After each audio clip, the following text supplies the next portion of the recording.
Khamenei ने Trump को दी जंग की चेतावनी। आतंकवाद के खिलाफ ट्रंप को मोदी की दो टूक। मोदी के कान में क्या बोली मेलोनी। क्रोएशिया जाने वाले देश के पहले पीएम बने मोदी। ट्रंप के साथ जिहादी जनरल मुनीर का लंच। नमस्कार, द न्यूज़ 15 देख रहे हैं आप। मैं हूं आपके साथ तनुज दीक्षित। आप सभी का बहुत बहुत स्वागत है हमारे खास प्रोग्राम दुनिया के हालचाल में। दुनिया के हालचाल में इन बड़ी खबरों पर विस्तार से नजर डालते हैं और शुरुआत करते हैं ईरान, इजराइल और अमेरिका को लेकर। पिछले शुक्रवार से इजराइल और ईरान के बीच तीखी जंग चल रही है। इजराइल के लड़ाकू विमानों ने ईरान में भारी बमबारी की, जिससे कई जगहों पर तबाही मच गई। जवाब में ईरान ने भी इजराइल के बड़े शहरों पर मिसाइलें दागी, जिससे काफ़ी नुकसान हुआ। इसके बाद अमेरिकी राष्ट्रपति डोनाल्ड ट्रंप ने ईरान को चेतावनी दी और कहा कि खामनेई बिना शर्त समर्पण कर दे, वरना अंजाम बहुत बुरा होगा। अब इस पर ईरान के supreme leader Ayatollah Ali Khamenei का बयान सामने आया है। उन्होंने डोनाल्ड ट्रंप को मुंहतोड़ जवाब दिया है। खामनेई ने बुधवार को अमेरिकी राष्ट्रपति डोनाल्ड ट्रंप के बिना शर्त आत्मसमर्पण की मांग को साफ तौर पर ठुकरा दिया है। उन्होंने एक टेलीविजन भाषण में कहा कि ईरान का राष्ट्र कभी भी किसी के दबाव में नहीं झुकेगा। खामनेई ने अमेरिका को चेतावनी दी कि अगर उसने ईरान के खिलाफ कोई सैन्य कार्रवाई की तो उसे भारी नुकसान उठाना पड़ेगा, जिसकी भरपाई संभव नहीं होगी। खामनेई ने अपने भाषण में ट्रंप की धमकियों का जवाब देते हुए साफ किया कि ईरान डरने वाला नहीं है। उन्होंने कहा कि ईरान की जनता और सरकार किसी भी भारी दबाव या सैन्य धमकी के सामने नहीं झुकेगी। यह बयान दर्शाता है कि ईरान अपनी स्थिति पर अडिग है और वह अंतर्राष्ट्रीय दबाव के बावजूद पीछे नहीं हटेगा। वहीं दुनिया के हालचाल में अब अगली खबर पर बात करते हैं। प्रधानमंत्री मोदी और डोनाल्ड ट्रंप के बीच आज 35 मिनट तक फोन पर बातचीत हुई। उसमें क्या बातचीत हुई है? दरअसल बुधवार को प्रधानमंत्री नरेंद्र मोदी ने अमेरिकी राष्ट्रपति डोनाल्ड ट्रंप से फोन पर 35 मिनट तक बात की। पहले दोनों नेताओं की मुलाकात होनी थी, लेकिन ट्रंप के जल्दी अमेरिका लौटने के कारण यह नहीं हो पाया। ट्रंप के अनुरोध पर यह बातचीत हुई। पीएम मोदी ने भारत के आतंकवाद विरोधी रुख को स्पष्ट किया और पहलगाम आतंकी हमले के बाद भारत पाकिस्तान के बीच तनाव पर भी चर्चा हुई। उन्होंने ऑपरेशन सिंदूर के बारे में भी बात की। मोदी ने ट्रंप को साफ कहा कि इस पूरे मामले में भारत अमेरिका ट्रेड डील या अमेरिका द्वारा भारत पाकिस्तान के बीच मध्यस्थता जैसे मुद्दों पर कोई बात नहीं हुई। भारत और पाकिस्तान के बीच तनाव कम करने के लिए बातचीत हुई थी, जो पाकिस्तान के अनुरोध पर थी। दोनों नेताओं ने आपसी सहयोग और क्षेत्रीय शांति पर ध्यान केंद्रित किया। राष्ट्रपति ट्रंप ने प्रधानमंत्री द्वारा विस्तार में बताई गई बातों को समझा और आतंकवाद के खिलाफ भारत की लड़ाई के प्रति समर्थन व्यक्त किया। प्रधानमंत्री मोदी ने यह भी कहा कि भारत अब आतंकवाद को युद्ध के रूप में ही देखता है और भारत का ऑपरेशन सिंदूर अभी भी जारी है। उन्होंने कहा है कि भारत आतंकवाद को कतई बर्दाश्त नहीं करेगा। वहीं दुनिया के हालचाल में अब तीसरी खबर में बात करते हैं। कनाडा में G7 शिखर सम्मेलन के दौरान इटली की प्रधानमंत्री जॉर्जिया मेलोनी ने प्रधानमंत्री मोदी से बहुत गर्मजोशी से मुलाकात की। दोनों नेताओं ने साथ में फोटो खिंचवाई। मोदी ने मेलोनी से कहा, आपको यहाँ देखकर खुशी हुई।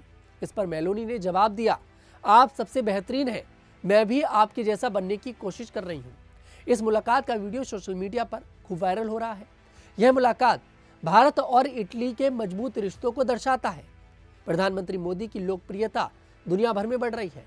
न सिर्फ मेलोनी बल्कि फ्रांस के राष्ट्रपति इमैनुअल मैक्रो, ऑस्ट्रेलिया के प्रधानमंत्री एंथनी अल्बनीज, ब्राजील के राष्ट्रपति लूला डी सिल्वा और दक्षिण अफ्रीका के राष्ट्रपति सिरिल रामफोसा जैसे बड़े नेता भी मोदी के नेतृत्व और बोलने की कला की तारीफ करते हैं। G7 सम्मेलन में कई वीडियो सामने आए, जिनमें यूके के प्रधानमंत्री कीर स्टारमर, जर्मनी के चांसलर फ्रेडरिक मर्ज और अन्य नेता मोदी से गर्मजोशी से मिलते दिखे। ये मुलाकात भारत के बढ़ते वैश्विक प्रभाव को दिखाती है। वहीं दुनिया के हालचाल में अब चौथी खबर में बात करेंगे भारत के लिए उस उपलब्धि की जो आज तक नहीं हो पाई। प्रधानमंत्री नरेंद्र मोदी ने कनाडा में G7 शिखर सम्मेलन के बाद बुधवार को क्रोएशिया के लिए उड़ान भरी।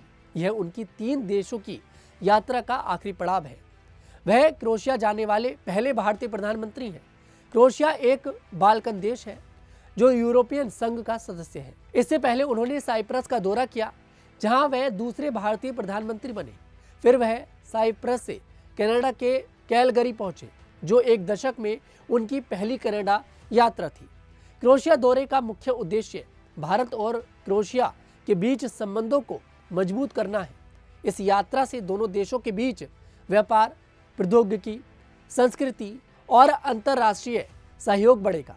क्रोएशिया यूरोपियन संघ का हिस्सा है, इसलिए यह दौरा भारत और यूरोपियन संघ के बीच सहयोग को भी बढ़ावा देगा।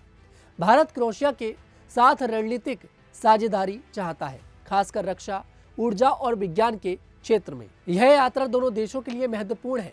भारत और क्रोएशिया के बीच पहले से ही अच्छे संबंध हैं, लेकिन इस दौरे से ये और गहरे होंगे। पीएम मोदी ने क्रोएशिया के नेताओं से भी मुलाकात की और कई समझौतों पर भी बातचीत की। ये दौरा भारत की वैश्विक स्थिति को और मजबूत करेगा। इस यात्रा से दोनों देशों के लोगों को भी फायदा होगा।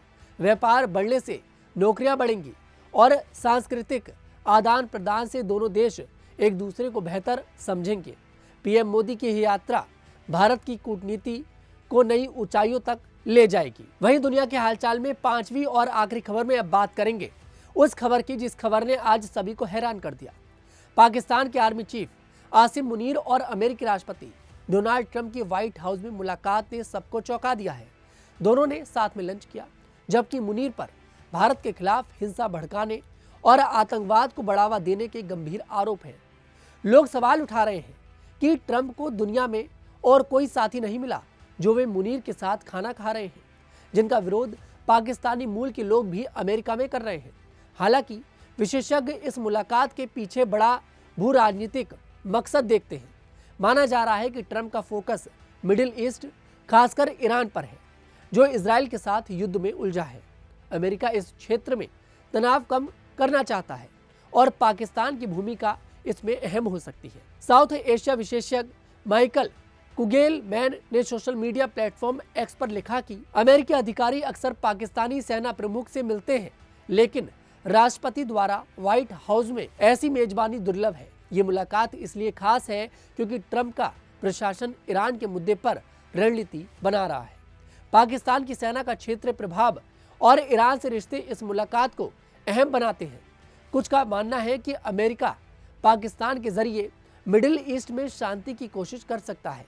फिर भी यह कदम भारत और अन्य देशों के लिए चिंता का विषय है, जो मुनीर की गतिविधियों को आतंकवाद से जोड़ते हैं। यह मुलाकात दिखाती है कि भू राजनीति में अक्सर नैतिकता से ज्यादा हितों को तरजीह दी जाती है। आज की दुनिया के हालचाल में सिर्फ इतना ही। मैं तनुज दीक्षित फिर आपसे मुलाकात करूंगा। तब तक के लिए हमारे साथ देखते रहिए न्यूज़ 15।